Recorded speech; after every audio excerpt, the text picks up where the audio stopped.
नमस्कार दोस्तों, स्वागत है आप सभी का हमारे YouTube चैनल पर। और वर्षों की प्रतीक्षा खत्म हो गई है। CSEB का डेटा एंट्री ऑपरेटर का जो एग्ज़ाम हुआ था उसके टाइपिंग के रिगार्डिंग नोटिस आ चुकी है।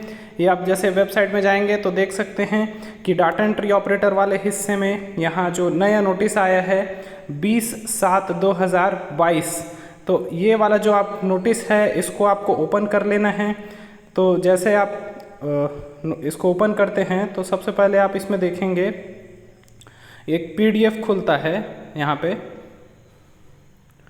और ये PDF में यहाँ पे साफ साफ लिखा हुआ है कि दिनांक 6/8/2022 को रायपुर, भिलाई एवं बिलासपुर में जो आपकी टाइपिंग परीक्षा है वो आयोजित होनी है। और इसके लिए आपको ईमेल कर दिया जाएगा जो आपका एडमिट कार्ड होगा, और नहीं तो आप इसके जो वेबसाइट है वहाँ पे भी जाके इसको देख सकते हैं। तो अच्छे से तैयारी करते रहिए। और इसके अलावा यहाँ पे आपको वेबसाइट पे ही एक जो मॉक टेस्ट होगा हिंदी और इंग्लिश में उसका लिंक यहाँ प्रोवाइड किया जा चुका है।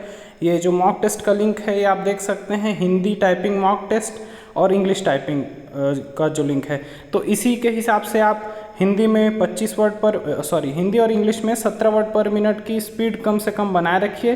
बाकी की और जो जानकारी है उसके लिए अगर आपको कुछ प्रश्न पूछने हैं तो आप कमेंट सेक्शन में जाके प्रश्न पूछ सकते हैं। Thank you.